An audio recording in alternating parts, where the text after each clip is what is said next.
What's up, guys? Welcome back to the channel. Today with this video we'll be doing an intro of complex number in a polar form. So before we start though, I just like to say thank you very much, guys, for watching, subscribing to the channel, commenting, not forgetting those who like and share the videos. If you haven't subscribed to the channel, subscribe to the channel now, because I've made lots and lots of videos on mathematics and also on previous question papers.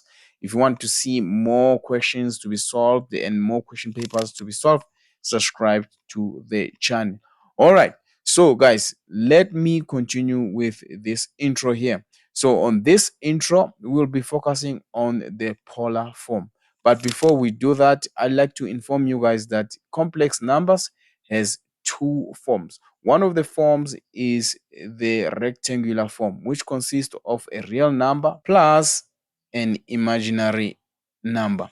It looks like this. I already made a video explaining the intro of rectangular form. You can go to the description, watch that video, and also the video will pop up on the top right of this video.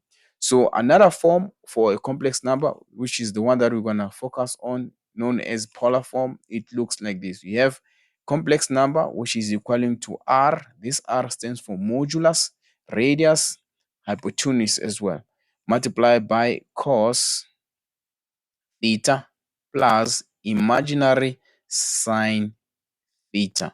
So this here is the polar form.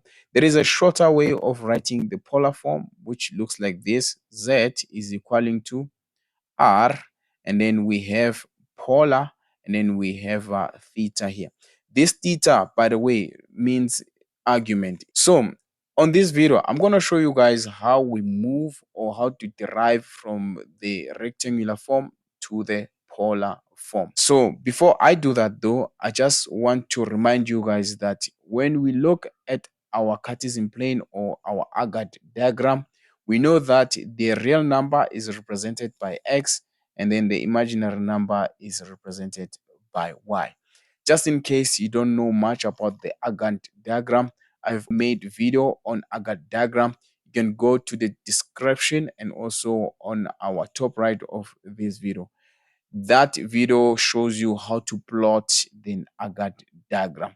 All right, guys, from this, let's draw our Cartesian plane or our Agad diagram.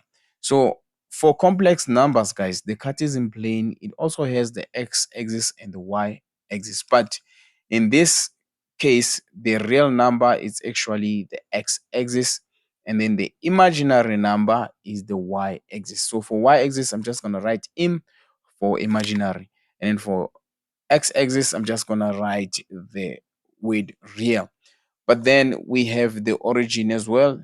And then we have this point here. Let's call this point the complex number that we have. And then if you connect from the origin to that point, we will have the right angle triangle, as you can see here. Right. Now, meaning if we have the right angle triangle, we must have our y and our x and our radius. In this case, this radius is also modulus. And also, let us not forget our angle here, theta. Let's call this angle argument. It's known as argument, by the way. So we know that z is equaling to x plus imaginary y. Let us not forget that on the y-axis, it's imaginary numbers. We need to find our y and our x using the Pythagoras theorem or theorem of Pythagoras. So in order for us to find y, we must use sine theta, right? We know that sine theta is opposite over hypotenuse. So the opposite of this theta is y. And then the hypotenuse, it's the r there. So basically, this is what sine is. So when we make y substitute with formula, we will be left with y is equaling to r sine theta. So basically, this was to make y subject of the formula. And then when we have to find x, we need to use cos theta. When we use cos theta here, we know that cos is adjacent over hypotenuse. So our adjacent in this case is going to be x, and then our hypotenuse is r. And then if you make x subject to formula, in this case, it's going to be r multiplied by cos theta. As you can see now, we have x and y. So x is equaling to r multiplied by cos theta, whereby y is equaling to r multiplied by sine theta. Now, if we decide to substitute our x and y with these y and x here, we can derive to this equation that we wrote earlier. Let's do it. So we know that z is equaling to x, but in this case, x we can write as r cos theta plus I there. And then our y, instead of writing y, we're going to write sine theta. As you can see now, we have this here. So we can take out the common factor. In this case, the common factor is r, which is going to be multiplied by cos theta plus imaginary sine theta. So as you can see, this formula here, guys, it looks like exactly the one that we wrote on top there earlier on. So basically, this is how this formula came about. Like I said earlier, guys, this formula, you can still rewrite it like this. There's another way of representing this equation here.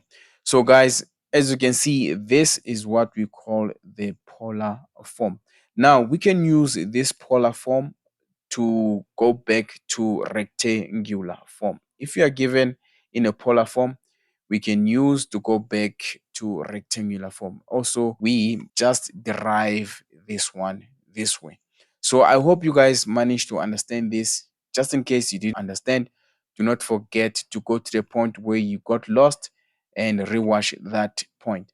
If it so happen that doesn't help, you can ask a question on the comment section.